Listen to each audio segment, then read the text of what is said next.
Crime often serves as a reflection of the complexities inherent in human nature.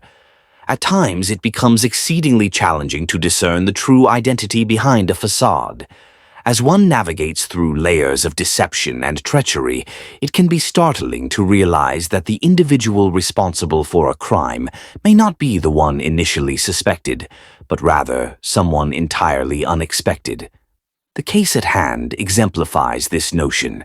It revolves around the disappearance of a 12-year-old girl, Ashley Pond, who vanished without a trace on January 9, 2002, in Oregon City. Just when the situation seemed dire, her 13-year-old classmate Miranda also went missing 2 months later, on March 8, 2002. The developments in this case are truly beyond comprehension.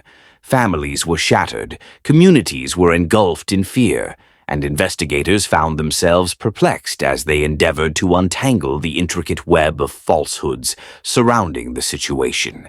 Each phase of the investigation brought forth unexpected revelations, leading the nation through a tumultuous journey of emotions, from optimism to despair, from skepticism to shock. What then transpired in this enigmatic case? Oregon City, Oregon, is a hidden treasure tucked away in the heart of the Pacific Northwest. This city exudes a rich history and breathtaking natural beauty, making it an essential stop for those in search of an authentic Oregonian adventure.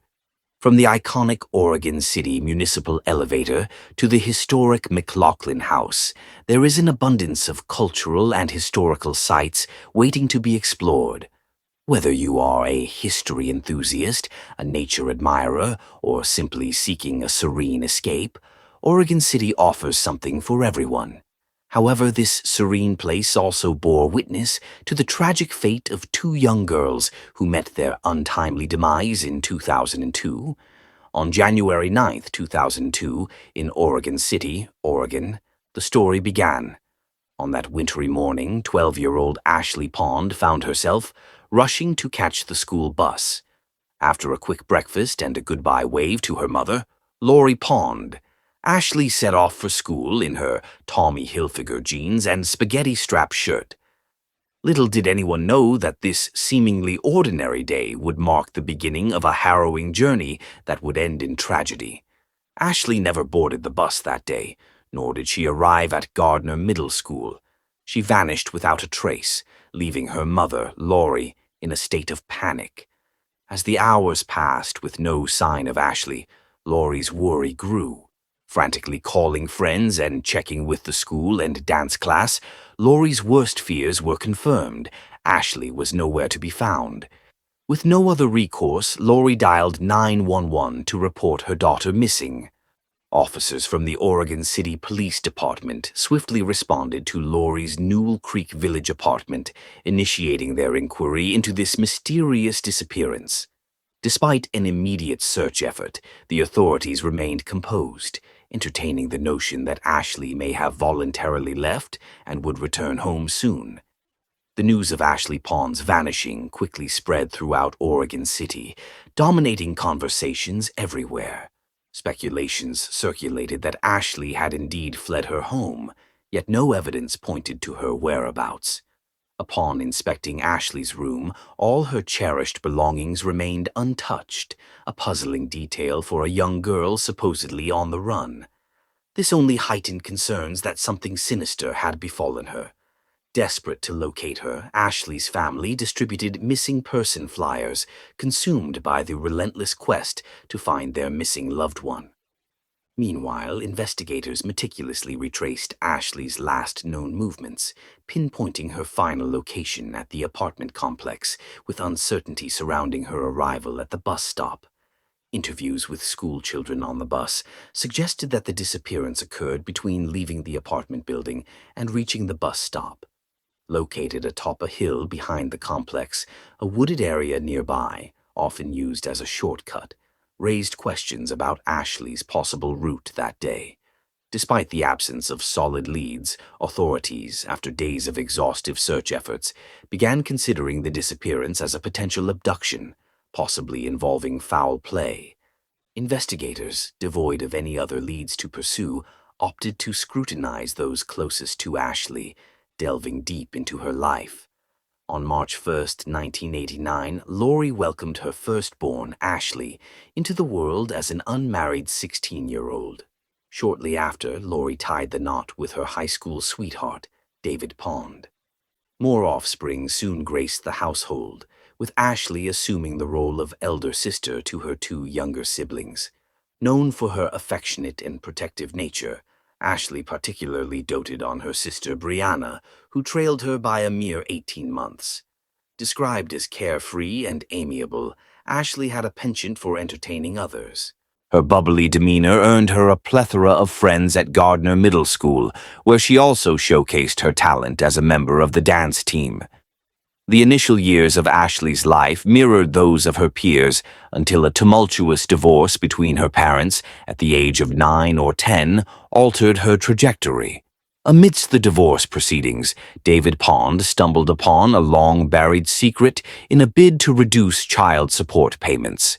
The revelation that David Pond, Ashley's sole father figure, was not her biological father, but rather a man named Wesley Roetger Jr., shattered Ashley's world. Despite the upheaval, Ashley endeavored to embrace her newfound reality with fervor, even initiating regular weekend visits to Wesley to make up for lost time. Regrettably, the visits were short-lived. Ashley eventually expressed her reluctance to see her father, accusing him of unspeakable acts. Towards the twilight of the year 2000, Ashley disclosed to her mother and sister that Wesley had taken advantage of her, with the most recent incident occurring on Christmas Eve of that year. On the 5th of January in the year 2001, Wesley Roetger faced a daunting indictment of 40 counts of abuse. A man who could inflict such harm upon his own flesh and blood could hardly be trusted to uphold any semblance of integrity. Alongside his legal counsel, Wesley orchestrated a narrative painting Ashley as a troubled young soul, prone to weaving tales of deceit. Ashley's retraction of her accusations against her father only served to cast doubt upon her credibility. In the end, Wesley opted for a plea of no contest to a significantly reduced charge, resulting in a mere 6 months of probation, coupled with a no-contact order in September of the same year. Curiously, these events unfolded just prior to Ashley's mysterious disappearance. Lori, Ashley's mother, harbored suspicions towards Wesley in connection to her daughter's vanishing. She promptly alerted the authorities of her misgivings, citing Wesley's plausible motive and opportunity for abduction. To ascertain Wesley's potential involvement in Ashley's disappearance, investigators paid a visit to the Portland residence he shared with his father. Initially cooperative, Wesley provided a detailed account of his relationship with Ashley. However, to everyone's astonishment, he eventually confessed to the investigators about the abuse he had inflicted upon his own child. Blaming his actions on drug addiction and a series of regrettable decisions, Wesley expressed gratitude towards Ashley for exposing him. He professed his shame and expressed a desire to seek redemption in the eyes of his daughter. While his plea for forgiveness may have rung hollow, his alibi stood firm. Wesley recounted spending the morning of Ashley's disappearance having breakfast with his father at a local eatery, followed by working on an old truck together until the afternoon. His father corroborated the story, lending it an air of credibility. With Wesley Roetger temporarily sidelined, investigators redirected their focus towards another key figure in Ashley's life: her mother, Lori Pond. Revelations about Lori's less-than-perfect parenting painted a troubling picture, prompting investigators to delve deeper into her role in the unfolding saga. Lori had faced numerous allegations of neglecting her children, with her struggle with alcohol addiction significantly contributing to these claims. Between January 25, 2001 and January 9, 2002, she encountered law enforcement on multiple occasions. Specifically, there were 5 instances where authorities were called to address concerns regarding her parenting. Reports indicated that she often locked her children out of their home, engaged in domestic disputes that endangered their safety, and indulged in excessive drinking. Consequently, both police officers and representatives from the Department of Human Resources frequently visited her residence. The relationship between Lori and her daughter Ashley was fraught with tension, often erupting into heated arguments. Disturbingly, during the summer preceding her tragic death, Ashley confided in friends and teachers about being abused by the father of a friend.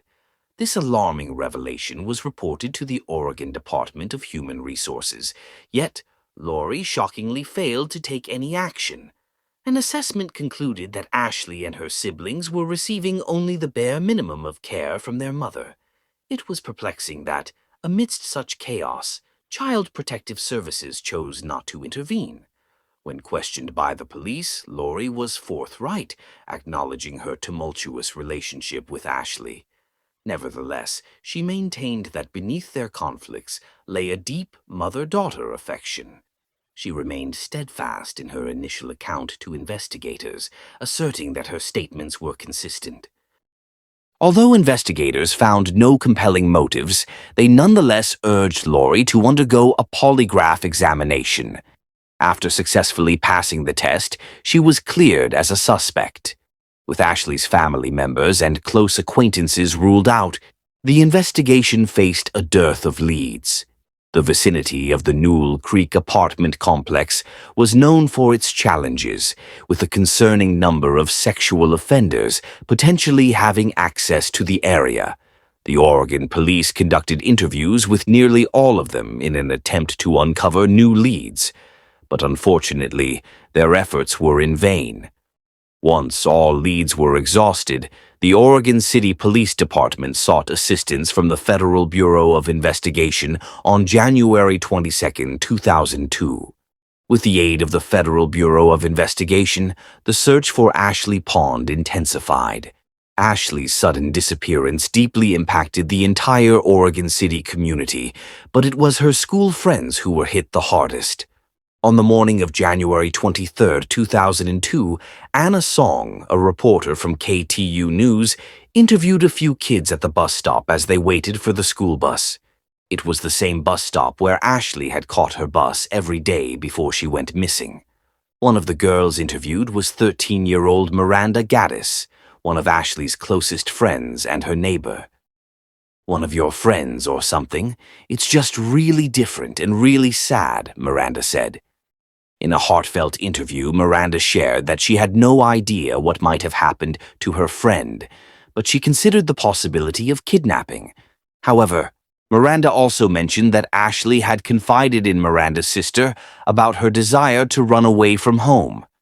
Despite maintaining a smile throughout the video, Miranda's concerns for Ashley were still evident. Sadly, the next time Miranda Gaddis's face would appear on the news, she too would have mysteriously vanished. Miranda's life was not so different from Ashley's. Not only were they similar in age, but they also bore a striking resemblance to each other.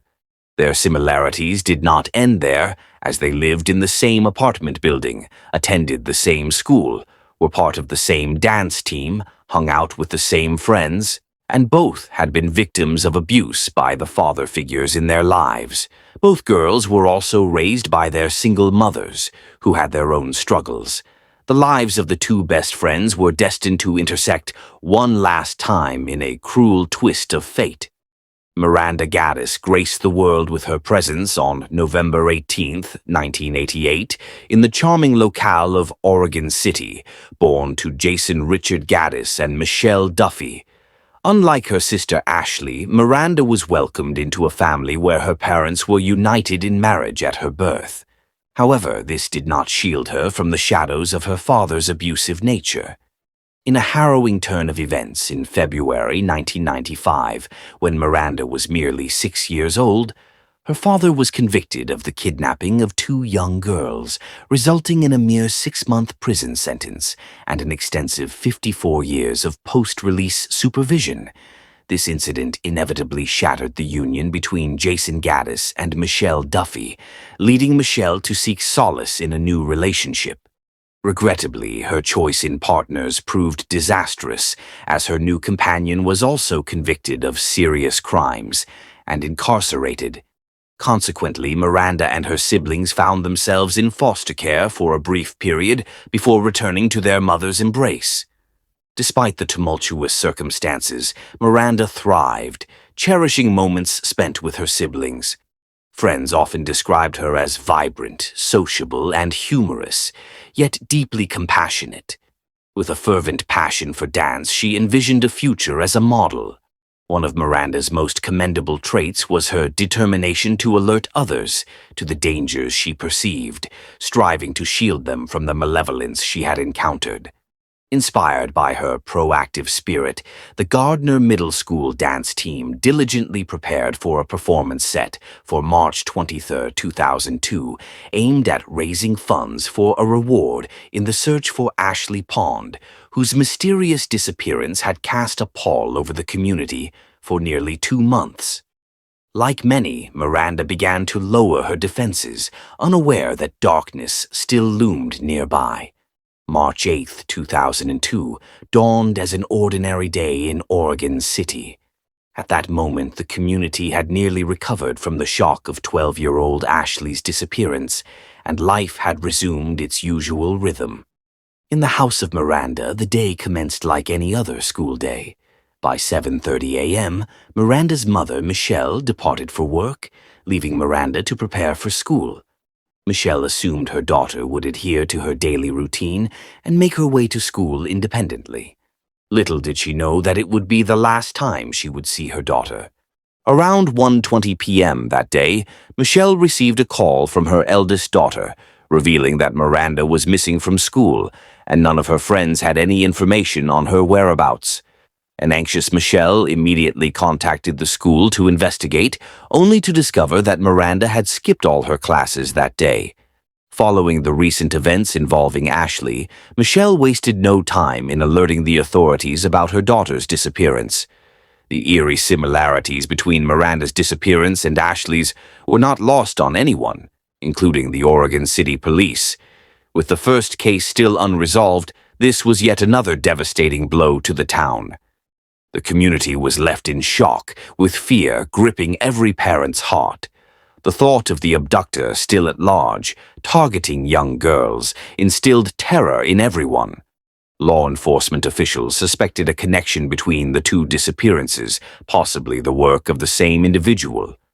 Racing against time, they were desperate to anticipate the next move of the unknown perpetrator. Every worst-case scenario was being considered, with foul play topping the list. Despite the slim chances of the girls being found, investigators poured their time and resources into uncovering any clues that could shed light on the mystery. The town was inundated with local and state law enforcement officers, as well as Federal Bureau of Investigation agents accompanied by their expert K-9 units. Grandiose advertisements featuring the radiant faces of the young girls adorned billboards across the city, drawing attention to their mysterious disappearance. The charity event initially planned for Ashley's benefit transformed into a fundraiser for both girls. Miranda's meticulously rehearsed solo act was flawlessly executed by her elder sister.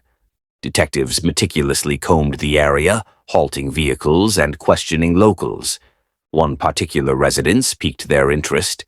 Members of the Oregon City Police Department paid a visit to the occupant of the house, a 39-year-old man known as Ward Weaver. Situated atop the hill where Ashley and Miranda's bus stop once stood, Ward Weaver's abode, located at 2507 South Beaver Creek Road, was leased for $600 per month. In August 1997, Ward Weaver took up residence in the rental property. By 2002, he shared the home with his 12-year-old daughter, Mallory, his 19-year-old son, Francis, and a romantic partner he had met at work. Mallory, a schoolmate of Ashley and Miranda, was close friends with both girls. They often socialized together, even beyond school hours. Mallory's residence was a popular hangout spot among their peers, as it offered a carefree environment for gatherings. Ward Weaver's expansive backyard served as a playground for the children, where they engaged in games and indulged in treats. Sleepovers were a common occurrence at Weaver's house, with Miranda and Ashley frequently joining in. Not only was Mallory well liked, but her father, Ward Weaver, also played a significant role in entertaining the youngsters. He was regarded as the affable father figure in the neighborhood, extending a warm welcome to all. Given the proximity of Ward Weaver's residence to the bus stop where the girls were last seen, investigators deemed it necessary to pay a visit. Weaver presented himself as amicable and accommodating to the investigators. He acknowledged that both Miranda and Ashley had visited his residence, but firmly denied witnessing anything on the days they vanished. He described Ashley as a troubled adolescent, suggesting she had ample motivation to flee her home. However, he offered no insights regarding Miranda. While Weaver was not deemed a suspect, the investigators sought permission to search his property. In a gesture of cooperation, Weaver welcomed the officers to inspect his home and backyard, yet they uncovered nothing of interest. He provided an alibi, asserting he was at work on both days, and presented a time card as evidence. With no discrepancies found at Weaver's residence, detectives shifted their focus to other avenues. After conducting interviews within the Newell apartment complex, the Federal Bureau of Investigation's attention turned to two young men in their 20s, Adam and Scott, who shared an apartment. It came to light that these individuals had previously made inappropriate remarks about Ashley and Miranda, raising suspicions about their potential involvement in the girls' abductions. To gather further evidence, several undercover Federal Bureau of Investigation agents attended a prayer vigil for Ashley and Miranda, where they overheard Scott and Adam discussing the missing girls and expressing a desire to evade law enforcement. This prompted the agents to place the duo under surveillance. Just days later, the men were observed attempting to engage a young woman and lure her into their vehicle, a situation suggestive of a possible abduction, leading agents to intervene. This incident provided law enforcement with sufficient grounds to request a polygraph examination. Surprisingly, both men passed the test. Investigators conducted extensive interviews and searched their apartment, but ultimately found no incriminating evidence. Despite their unsettling behavior, law enforcement officials were unable to uncover any evidence linking them to the disappearance of the young girls. As days turned into weeks and weeks into months, the case seemed to be at a standstill. Just when it appeared that the investigation was losing steam, a shocking revelation emerged from an unexpected source. Now, the investigators handling the case of Ashley and Miranda's vanishing were willing to explore any lead, even if it meant delving into middle school gossip. Little did they know that what began as mere hearsay could alter the course of the investigation and expose a disturbing truth. Upon further examination, detectives discovered that prior to her disappearance, Ashley had accused Ward Weaver of inappropriate behavior and had ceased visiting his residence. Regrettably, none of her peers, including Weaver's own daughter, Mallory, believed her claims. Miranda was the only one who stood by Ashley during that tumultuous time. Although the allegations were reported, they did not progress any further, and no action was taken. However, Mallory could not let go of the matter, leading to a rift that shattered their friendship. Investigators also learned that in the days leading up to Miranda's disappearance, she had cautioned a few friends against visiting Weaver's home, insinuating that he posed a threat. This revelation left investigators stunned, but it was merely the tip of the iceberg in this complex case. Upon further investigation, it was revealed that Ward Weaver had testified in court on behalf of Ashley's father, Wesley Roeder, vehemently denying all accusations and branding the young girl as a liar. Could the seemingly upstanding father be capable of such a heinous act? Were the rumors substantial enough to be believed? Investigators found themselves grappling with more questions than answers. Consequently, in May of 2002, Ward Weaver was summoned to the Oregon Police Department to undergo a polygraph examination. As anticipated, he failed the test miserably. However, aside from the polygraph, the police lacked solid evidence against this man. The test itself was futile, as polygraph tests are inadmissible in court. These tests only served to shape the investigation, and that's exactly what they did. Ward Weaver quickly became the prime suspect. To obtain concrete evidence, investigators knew they had to delve deeper into his past. Ward Weaver was born on April 6, 1963, in Humboldt County, California, to his mother, Trish, and his father, Ward Weaver Sr. When Weaver was just 4, his father abandoned the family. Weaver and his 2 sisters stayed with their mother. Shortly after the separation, Trish met her second husband, Bob Budrow, an abusive alcoholic. In the years that followed, Trish gave birth to 2 more boys, but her second marriage wasn't any happier than her first. Weaver began exhibiting antisocial behavior from a very young age, driven by his explosive temper. It was almost like he was following in the footsteps of the father figures in his life, targeting violence towards the vulnerable. In 1981, Weaver graduated from Marshall High School in Portland and joined the U.S. Navy Reserve. He was discharged the following year for heavy drinking. However, during his short tenure in the Navy, Weaver met his future wife, Maria Stout.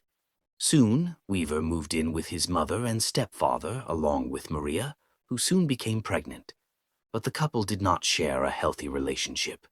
In December 1982, Maria gave birth to a son named Francis Weaver. In August 1984, Maria and Weaver got married and soon became parents of their second son, Alex. But even then, fights continued between the couple, resulting in a situation where both of them were taking out their frustration on their children by beating them. Child Protection Services finally got involved and removed the children from the home for a while. In this tumultuous chapter of his life, Weaver yearned to forge a connection with his biological father, yet this quest for his origins plunged him into a shadowy abyss. He unearthed the harrowing truth that his father was embroiled in a trial for the heinous double murder of an 18-year-old Air Force recruit, Robert Radford, and his 23-year-old girlfriend, Barbara Lavoie, committed in the desolate Mojave Desert of California, where their remains were concealed in the backyard. By late 1984, justice was served as his father received a death sentence for these atrocious acts. Weaver later lamented his absence from the courtroom, wishing to testify as a character witness, expressing his love for his father and his desire to spare him from execution. By 1986, Weaver and Maria had settled in Fairfield, California. On June 15th of that year, he embarked on a night of revelry, which culminated in an unprovoked assault on the teenage daughters of the Ordinoa family, 16-year-old Jennifer and 15-year-old Jocelyn, leading to a 3-year prison sentence. During his incarceration, he confided to a probation officer that his greatest fear was mirroring his father's fate. While he served his time, Maria welcomed their 3rd son into the world. Upon his release in 1991, Maria gave birth to their 4th child, Mallory. However, their struggles as parents only deepened the rift in their already strained marriage. In 1993, Maria sought a restraining order against Weaver, effectively concluding their 9-year union. By August 1997, Weaver had embarked on a new romantic journey with a data entry clerk from La Clay Chain, where he was employed in shipping. With his new partner, son Francis, and daughter Mallory, he established a home in a rental property on South Beaver Creek Road in Oregon City. As investigators delved into the murky depths of his past, Ward Weaver made a surprising move. In a bid to portray himself as a victim of wrongful targeting by the authorities, he took a bold step. On July 3, 2002, he extended an invitation to reporter Anna Song from Katu News for an interview. By inviting the media into his house, Ward Weaver sought to bask in the spotlight, albeit in a positive manner. During the exclusive interview, when Anna inquired about his alleged failed polygraph test, he swiftly shifted the blame onto the Oregon police force, citing their incompetence. He boldly declared his refusal to cooperate with law enforcement any further, claiming they always come back seeking more assistance from him. Nonchalantly, he delved into discussing Ashley's accusations against him. When Anna probed him about his thoughts on the girl's fate, he confidently asserted that he believed they did not meet the same destiny. As the interview concluded, Anna proposed a tour of Weaver's residence. After showcasing the interior, he gracefully led her outside, strolling on the concrete slab in his backyard. Little did they know this seemingly innocuous moment captured on camera would later reveal a bone-chilling truth, an eerie revelation waiting to unfold. Weaver continued to grant interviews, vehemently denying any involvement in the girl's disappearance, portraying himself as a victim of law enforcement's narrow focus. He even boldly declared to the press his readiness to depart Oregon for good. Despite the media frenzy, law enforcement found themselves at a standstill, lacking concrete evidence to make a move. Their only hope was securing a search warrant, a precarious situation that left them on edge. In a surprising turn of events, Weaver himself would inadvertently provide the breakthrough they desperately needed. Just a month later, on August 13, 2002, a harrowing 911 call alerted the Oregon Police Department to a disturbing incident. The caller, Frances's girlfriend, recounted how Ward Weaver had assaulted her, her voice trembling with fear. Thankfully, she managed to flee to a nearby convenience store to make the call, narrowly escaping a potentially tragic fate. Law enforcement swiftly arrived at Weaver's residence, but he had already vanished into thin air. A comprehensive manhunt was initiated across the nation to apprehend him, and after several hours of relentless pursuit, their efforts bore fruit. By evening, the authorities successfully tracked down Weaver and took him into custody for interrogation. A collective sigh of relief swept through the ranks, knowing that Weaver was now confined and unable to escape the country or pose a threat to anyone else. However, the investigation into the mysterious disappearances of Ashley and Miranda was far from concluded, as the detectives awaited the crucial search warrant. Their anticipation was soon rewarded when another 911 call came through, this time from Weaver's son, Francis. He expressed a pressing need to unburden himself, revealing to the police a secret his father had shared with him just a day prior. This pivotal call from Francis Weaver proved to be a turning point in the case, enabling investigators to finally secure the long-sought search warrant. Despite the moral quandary of implicating his own father, Francis felt he was acting rightly. His relief was palpable when the Federal Bureau of Investigation disclosed that he was not, in fact, Ward Weaver's biological son, but rather the product of his mother's infidelity.